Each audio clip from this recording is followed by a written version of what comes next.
All right, good Tuesday evening, Mid-Michigan. Chief Meteorologist Chris Easlick with your quick weather update for the night. Gather round for any weather discussion that you wish. A little bit more active earlier tonight with some of the winter weather that passed through. That winter weather seems to be on its way out at this point.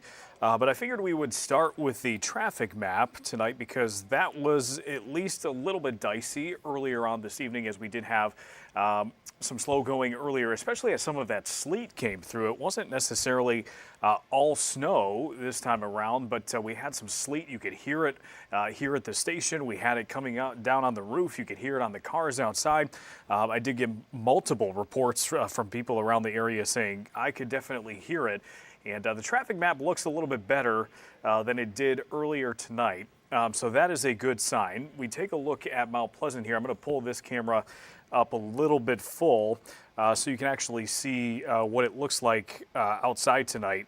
And there were some areas closer to US 127 that had some decent snowflakes coming down earlier tonight. In those areas, I know it probably is tough to see because this is our campus camera now.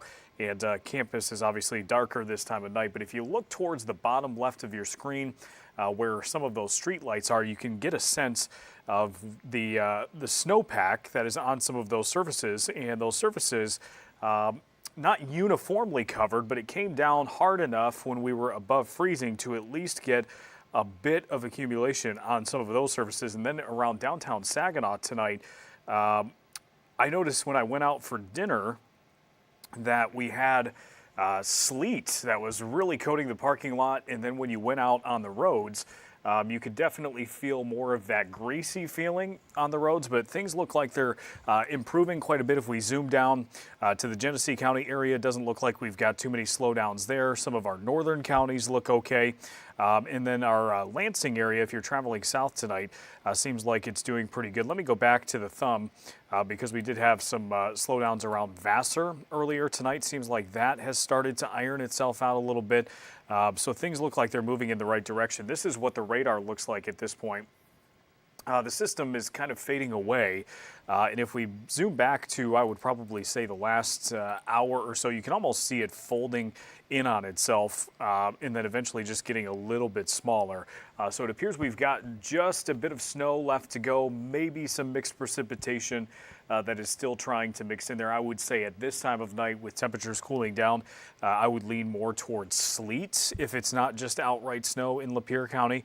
So continue to just watch that. But once we get into the overnight hours, I think things will start to clear out pretty rapidly. Already starting to see that in northern lower Michigan, and it's quickly moving off to the south. But here is why I think we need to at least pay attention to how things evolve tonight, because we're already starting to see areas like Houghton Lake and West Branch down to about 22. Now, those areas weren't necessarily under the winter precipitation that we had earlier tonight, but that gives you an idea of what kind of air is coming with that clearing trend. And we were down in the teens last night. We were down in the low 20s in certain areas last night too. So a lot of this is going to sink south as the night goes on. We've got Clare, Gladwin and Standish all around that freezing mark within a degree or so. Saginaw still at 34, but Mount Pleasant at 35. Those are going to drop.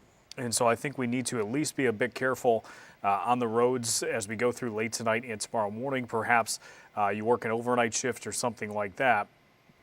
I think that's going to be the biggest hazard as we go into the next several hours and into the morning tomorrow. So is it going to be a widespread thing? I don't think so, but I would definitely watch bridges, overpasses, say Zilwaukee Bridge. I'm sure MDOT or whoever is treating the Zilwaukee Bridge is probably going to have that in good shape tomorrow morning just because of what has happened tonight. I would say never, even with treated roads. Sometimes those really big elevated surfaces like the Zilwaukee, you can get that cold air underneath, and it doesn't take much to really cause that surface to go back down. But we are in for a pretty nice day tomorrow. What's left of our snow is going to quickly move out. So as we approach 10 o'clock here within the next hour or so, it's going to move out of Lapeer County. And you can see some of those temperatures move in by about 5 a.m. We've got lower and middle 20s around the area. Thankfully, a light wind for the wind chill factor tomorrow morning, but I would actually probably feel a little bit more comfortable tonight if we had breezier conditions as we went into the overnight hours, because that breeze can help dry things out a little bit better. It's certainly bitterly cold at times, especially this time of year, but a wind would make things a bit more efficient in getting some of this moisture off the roads. Hopefully we're still okay. Hopefully we have a smooth morning tomorrow, but now starting to get into that time of year where you've got wetness on the roads, cooler temperatures at night, and you certainly know what can happen once we get into the morning hours. The one thing that I do want to bring to your attention, I'm just going to check and see if we've got any comments. We've got a pretty good live stream going tonight, so I'm glad all of you are joining, but it doesn't really show much here. But there will be a little more cloud cover tomorrow morning in the thumb, and I wouldn't necessarily say I would take it to the bank, but I think there is at least a small possibility we could get some drizzle in some of these areas tomorrow morning. Now, the benefit of the thumb is that you're closer to Lake Huron, so your temperatures could be a little bit warmer than other areas, but I still think it's cold enough as you go inland a little bit that if that drizzle does happen, it could be a situation where you get a little black ice on the roads tomorrow morning. Again, I think it's a low chance, but it's something that I don't think I can write off completely for you. And so I want you to have that in mind early tomorrow morning if you're in, say, Huron County or Sanilac County especially. But other than that, once we get past the morning, if we can get through the morning commute with no issues, we've got upper 30s and low 40s breaking out by noon tomorrow, having no issues warming up because of the sun. And then once we get to the afternoon, even though we cloud up a little bit, it seems like mostly high cloud coverage at first. And so it's not really going to produce any precipitation. There was a small chance for some wet weather going into Thursday earlier in the weekend. That system has pretty much fallen apart, at least over the TV5 viewing area. I think there's some showers north of us in northern lower Michigan, but as you can see here, even though we cloud up on Thursday, there's really just not a lot of moisture to work with. You get some showers kind of above the banner here, but most of them just stay to the north, and even going into Friday, we've got a small chance on Friday just because we don't want to write it off completely too soon, but you can see here, we start clearing out into Friday morning, and I think there's potential that that could go right into Friday afternoon. So if we're clearing our skies already by lunchtime, I think if we can get past the morning hours of Friday as well, we probably aren't going to see all that much when it comes to any precipitation on Friday. So those chances on Thursday and Friday, we still have them in the 7-day forecast. We don't like writing things off too soon, but I would say at this point, those chances for rain are probably hanging by a thread. Dilly, I would not expect school cancellations. Never say never. But I would imagine there's plenty of time between now and early tomorrow morning. And temperatures still were above freezing when most of this precipitation fell. So I do think you'll get a melting factor. And is it, even though we're talking about slippery roads, is it going to be enough to cancel school? I could see that being, probably a little bit iffy tomorrow. But again, I would say just be careful, everyone, on the roads tomorrow morning if you had wet roads tonight, just to be on the safe side. Linda saying, hope we got good roads by at least 9 a.m. If you even go back to 9 a.m., yeah, we're already starting to come up, Linda. And I would say, too, if we have problems tomorrow morning, those problems are going to be clear by way before 9 o'clock. Those problems are going to be well known by the time the sun comes up. So I would expect, even if we do have some slippery areas for the early morning commute, I think we'll have a lot of that taken care of by 9. I think the road crews will get out and do what they need to do if they're really in that bad of shape.